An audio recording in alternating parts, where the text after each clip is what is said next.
Throughout history, China has earned a reputation as one of the most formidable and unforgiving places when it came to meting out punishment for crimes. The sheer brutality of ancient Chinese punishments is well documented, particularly in the case of a penal code known as the Five Punishments for Slaves. This code, which set forth the consequences for criminal behavior, reflects the harsh and often inhumane nature of justice in ancient China.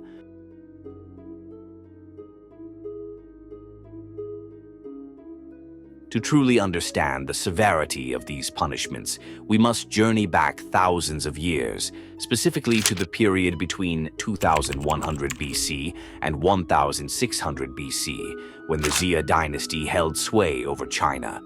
The Xia Dynasty is recognized as the first established form of Chinese government, marking the beginning of China's long and complex history. During this time, the people of China were primarily engaged in agriculture, with the majority of the population working as peasant farmers. Others were merchants or craftsmen, contributing to the economic and social fabric of the time. The ruling class, however, was a distinct and isolated group, maintaining a wide gulf between themselves and the common citizens. A dynamic not too dissimilar from the class divisions that persist in many societies today. As with any government, the Xia Dynasty needed a method to enforce laws and maintain order among its subjects.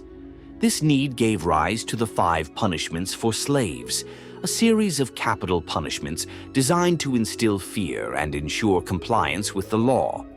The term slaves in this context is somewhat misleading by modern standards, as it did not refer to individuals in bondage as we understand today, but rather to all males within the Chinese Empire. This terminology underscores the low regard in which the ruling elite held their subjects, viewing them as little more than property to be controlled and disciplined.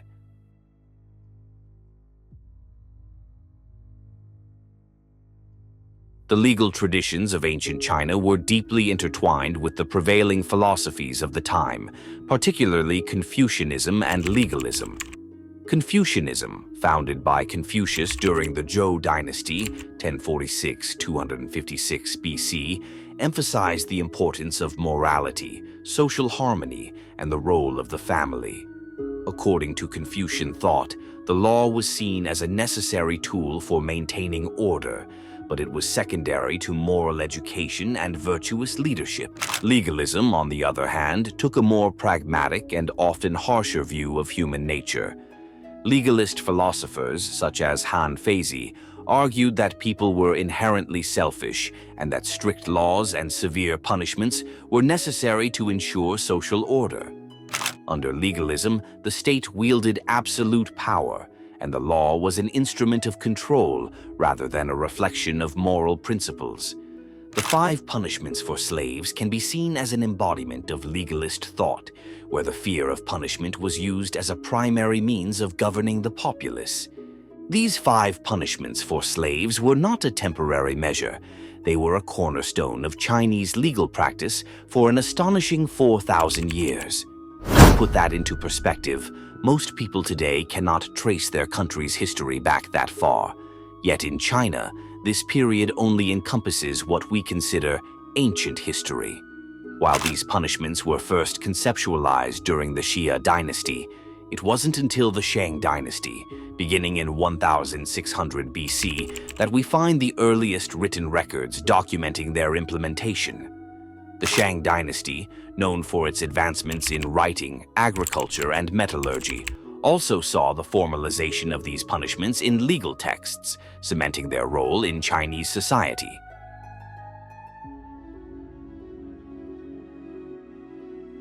So, what exactly were these Five Punishments for Slaves?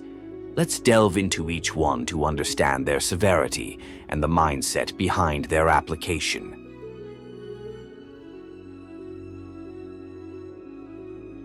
Punishment number one was known as Mo, or Qing, which involved tattooing the face and head of the offender. In ancient China, this form of punishment was particularly cruel, not only because it was physically painful, but also because of the deep cultural implications. The Chinese believed that the body was a sacred gift from one's parents and ancestors, and any permanent mark on the skin was seen as a violation of this gift. As a result, those who bore these tattoos were often ostracized from society, seen as less than human, and condemned to live on the fringes of the community. The tattoos served as a constant, visible reminder of the individual's crime and shame, making reintegration into society nearly impossible. Tattooing was not just about marking a person as a criminal, it was about stripping them of their identity and their place in society. In Confucian thought, which emphasized the importance of filial piety and respect for one's ancestors, the act of tattooing was particularly abhorrent. The tattoos themselves were often symbols or words that identified the crime committed, making it impossible for the individual to hide their past. This form of punishment was both a physical and psychological scar, ensuring that the person would carry the stigma of their crime for life. Tattooing as a form of punishment persisted throughout Chinese history, though its use declined in later dynasties. In some cases, it was replaced by branding, which served a similar purpose. The idea was always the same: to create a permanent mark of shame that would prevent the individual from ever fully reintegrating into society. This punishment was particularly effective in a culture that placed such a high value on social harmony and conformity.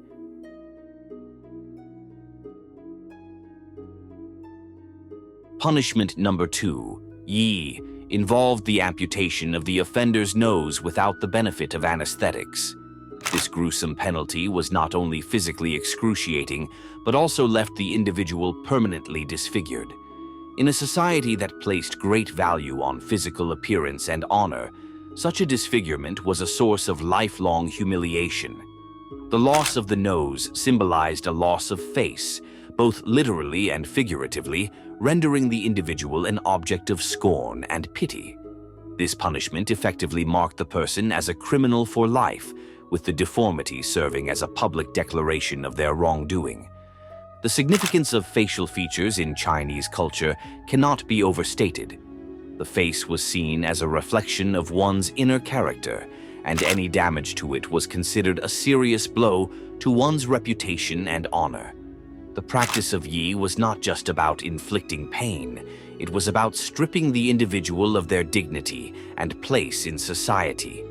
The loss of the nose, a central and prominent feature, made it impossible for the person to hide their punishment, ensuring that they would be forever marked as a criminal. Amputation as a form of punishment was not unique to ancient China, but it was particularly brutal in its application.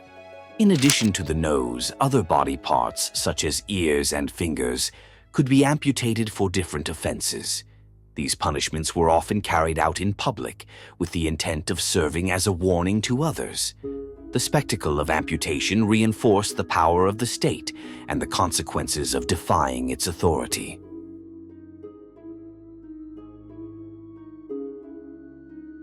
Punishment number 3, Yue, was an even harsher form of Yai. This punishment involved the amputation of one or both feet, leaving the individual crippled for life.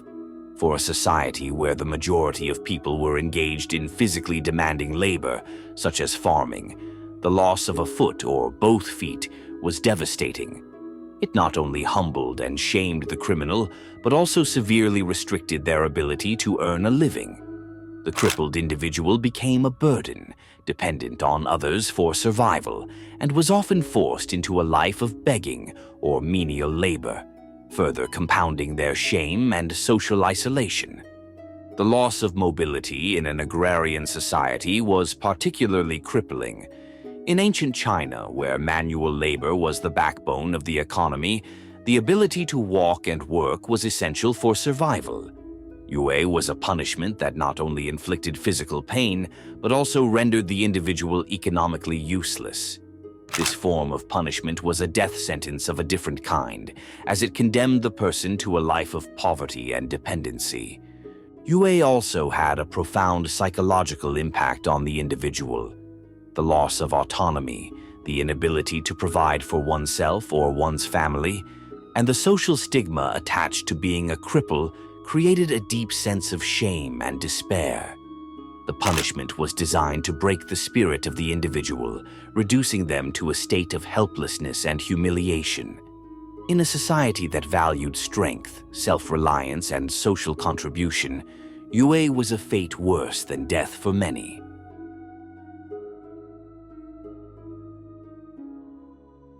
Punishment number 4, Gong, involved castration. In this brutal punishment, the offender's testicles and penis were surgically removed, and the individual was sent to live as a eunuch in the imperial palace. This punishment was most commonly reserved for those accused of indecent behavior or those suspected of plotting rebellion against the state. The process of castration was not only physically painful, but also psychologically devastating, as it stripped the individual of their masculinity and any hope of starting a family. Eunuchs were often employed in the imperial palace, where they served in various administrative and domestic roles. While some eunuchs managed to achieve significant power and influence within the palace, the vast majority lived lives of servitude and isolation, forever marked by their physical and social emasculation. Castration as a form of punishment has a long history in China, dating back to the earliest dynasties.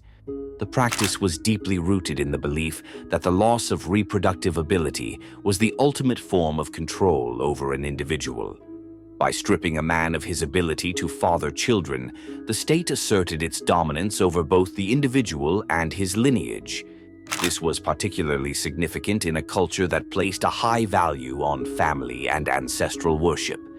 Eunuchs in the imperial palace occupied a unique and often precarious position. While they were trusted with important responsibilities and had access to the highest levels of power, they were also constantly under suspicion and were often the targets of political intrigue. The life of a eunuch was one of constant vigilance and maneuvering as they sought to navigate the dangerous waters of palace politics. Despite the potential for power, the vast majority of eunuchs lived lives of servitude, isolated from society and their families. The psychological impact of Gong was profound. The loss of manhood, the inability to father children, and the social stigma attached to being a eunuch created a deep sense of shame and alienation. For many, the physical pain of castration was secondary to the emotional and psychological toll it took on their lives. The punishment was designed to break the individual, both physically and mentally, leaving them as a shell of their former selves.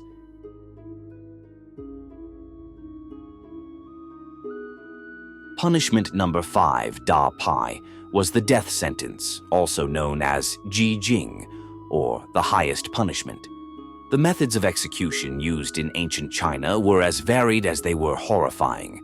One of the most notorious forms of execution was quartering, where the condemned person's body was cut into 4 pieces. Another gruesome method was boiling the individual alive, a process that inflicted unimaginable pain. In some cases, the body was torn apart by attaching each limb to a chariot and driving the chariots in opposite directions. Yet another method was Ling Qi, or death by 1,000 cuts, where the executioner would methodically slice the flesh from the condemned person's body until they died from shock or blood loss. These methods of execution were not only designed to punish the individual, but also to serve as a deterrent to others, reinforcing the power and authority of the ruling class.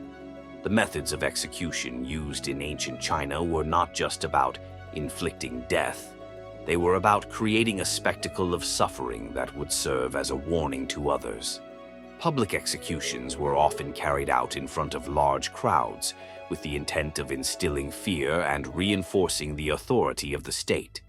The more gruesome and drawn-out the execution, the greater the impact it had on the public consciousness. These executions were as much about demonstrating the power of the state as they were about punishing the individual. Ling Qi, or death by 1,000 cuts, was perhaps the most infamous of these methods.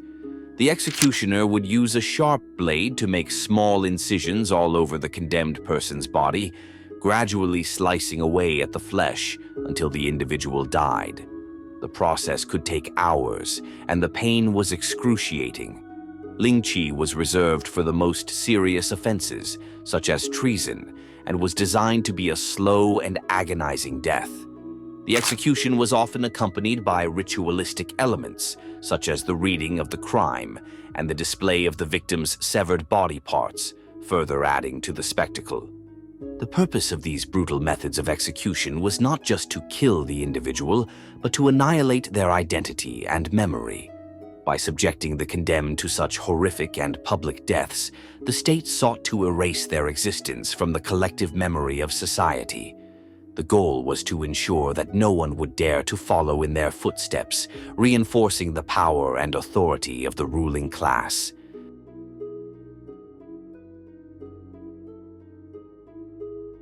The 5 punishments for slaves formed the bedrock of the penal system in ancient China, establishing a framework for justice that would endure for millennia. But what about the women of ancient China? While men faced the harsh realities of the 5 punishments for slaves, women were subjected to their own set of 5 punishments. Although these punishments were arguably less severe than those faced by men, they were nonetheless designed to maintain control over women and reinforce the patriarchal structure of society.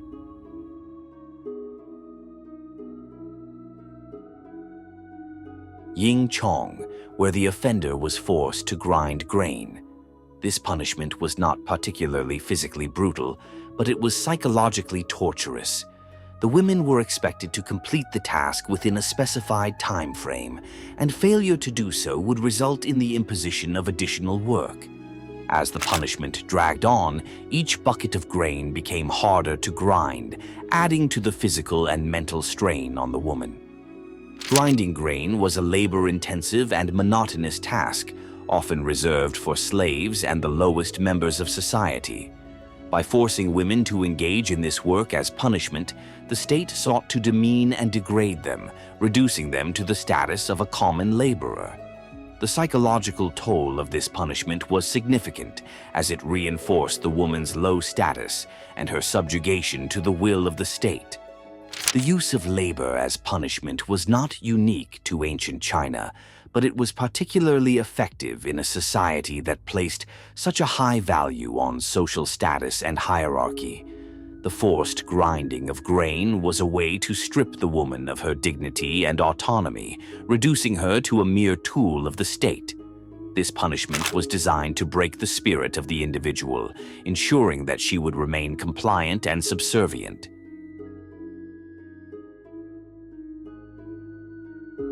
Punishment number 2, Zhangxing, involved the squeezing of the woman's fingers between sticks. This method was similar to the ancient thumb screws used in other cultures and was employed to extract confessions or information. The pain inflicted by this punishment was intense, and the psychological trauma of enduring such torture often left the women broken and compliant. The use of torture to extract confessions was a common practice in ancient China, as it was in many other cultures. The belief was that physical pain would force the individual to reveal the truth, even if that truth was fabricated under duress. The squeezing of fingers was a particularly cruel form of torture, as it targeted the hands, a vital part of the body used for everyday tasks. The pain was sharp and immediate, and the damage could be permanent. The psychological impact of Zhangxing was profound. The experience of intense pain and the fear of further torture often left the individual traumatized and willing to confess to any crime, regardless of their guilt. The use of torture in this way was not just about obtaining information. It was about asserting control over the individual and reinforcing the power of the state.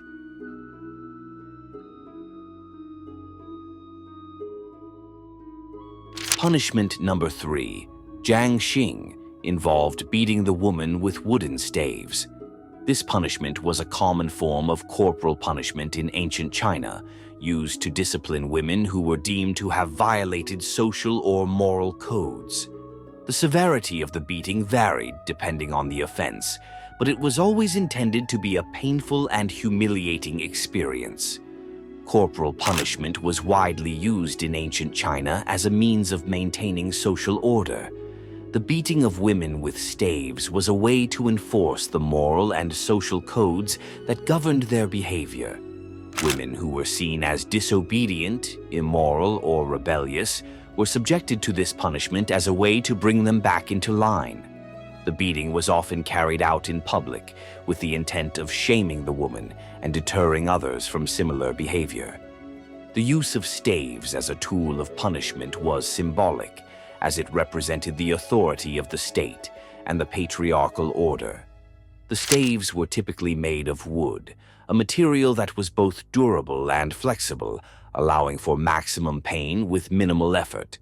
The beating was not just about inflicting physical pain, it was about reinforcing the woman's subjugation to the will of the state and the social norms that governed her life.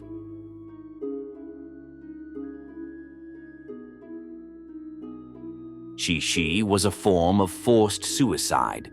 Women who were deemed to have committed serious offenses, such as adultery, were expected to take their own lives. The methods of self-execution included cutting their throat, taking poison, or hanging themselves. This punishment was designed to preserve the honor of the family and society by ensuring that the woman did not bring further shame upon them. The practice of forced suicide was deeply rooted in the Confucian emphasis on family honor and social harmony. In cases where a woman had committed a serious offense, such as adultery, the shame brought upon the family was considered unbearable. The only way to restore the family's honor was for the woman to take her own life. This act was seen as a form of atonement, a way to cleanse the family of the dishonor she had brought upon them. Forced suicide was not just about preserving family honor, it was also about reinforcing the patriarchal order. By forcing women to take their own lives, the state and society asserted their control over the female body and its role in the social hierarchy. The methods of suicide were often prescribed by the family or the state, with the expectation that the woman would comply willingly. The psychological pressure to conform to these expectations was immense, and refusal to do so could result in further punishment or disgrace.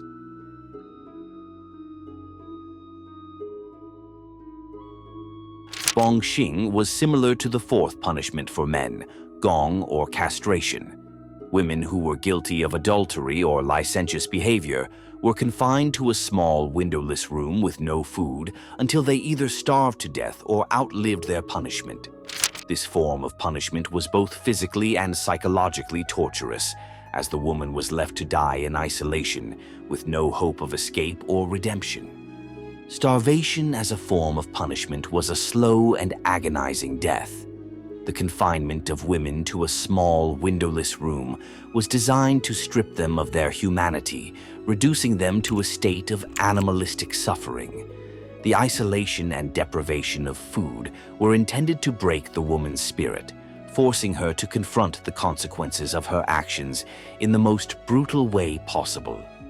The use of starvation as punishment was a reflection of the state's desire to control and punish women who violated social norms. By subjecting them to such a slow and agonizing death, the state reinforced the idea that women's bodies were the property of the family and the state, to be controlled and punished as needed. The psychological torment of being left to die in isolation with no hope of rescue or redemption added an additional layer of cruelty to this punishment. The woman was not only denied her life, but also her dignity, as she was forced to endure the slow process of wasting away in darkness and solitude.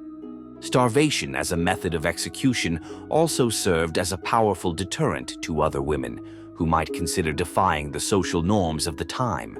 The prospect of such a horrific death was intended to keep women in line, ensuring their compliance with the rigid moral codes that governed their behavior.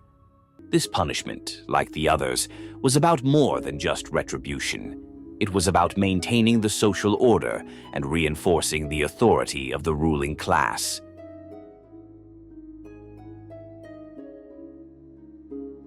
As time passed and new dynasties rose to power, the 5 punishments for slaves evolved. Although the original brutal methods continued for over 2,000 years through the Shang, Zhou, and Qin dynasties, they were eventually abolished during the reign of Emperor Wen of Han, 203 BC to 157 BC, in the Western Han Dynasty. Emperor Wen, known for his relatively benevolent rule, was persuaded to make this change by Zhenge Tuying, the daughter of a high-ranking official.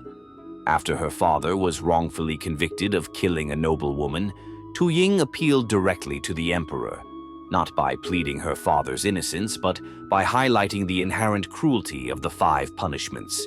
She even offered to take her father's place as a slave for life, arguing that once a man was executed or mutilated, there was no way to reverse the suffering he had endured, even if he was later proven innocent. Impressed by her eloquence and moral reasoning, Emperor Wen abolished 4 of the 5 punishments, removing all forms of mutilation and amputation from the list of Chinese penal punishments. Instead, criminals were subjected to whipping with bamboo strips or sticks, with the severity of the crime determining the number of lashes administered. This marked a significant shift in the Chinese penal system, as the focus moved from physical mutilation to corporal punishment, albeit still harsh by modern standards. This change reflected a broader trend in Chinese society toward a more humane approach to justice, although the idea of humane justice at the time was still far removed from what we would recognize today.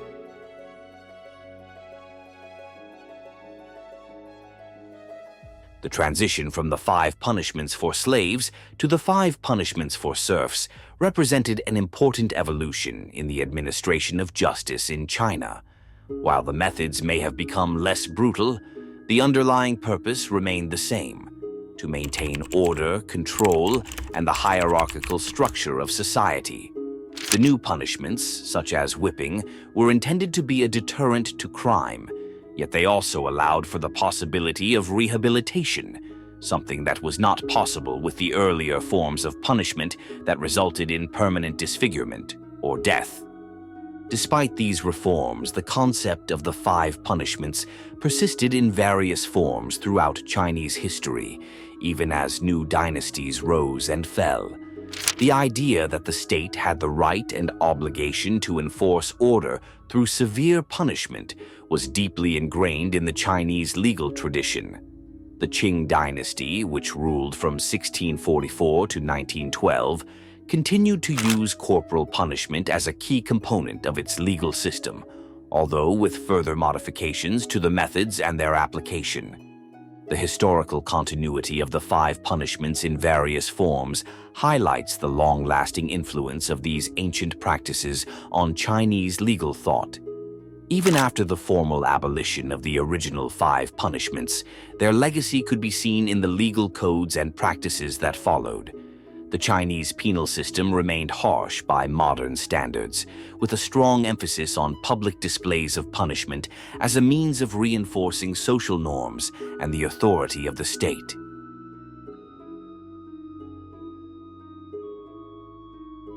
In conclusion, the 5 punishments for slaves and their later iterations represent a key aspect of China's long and complex legal history.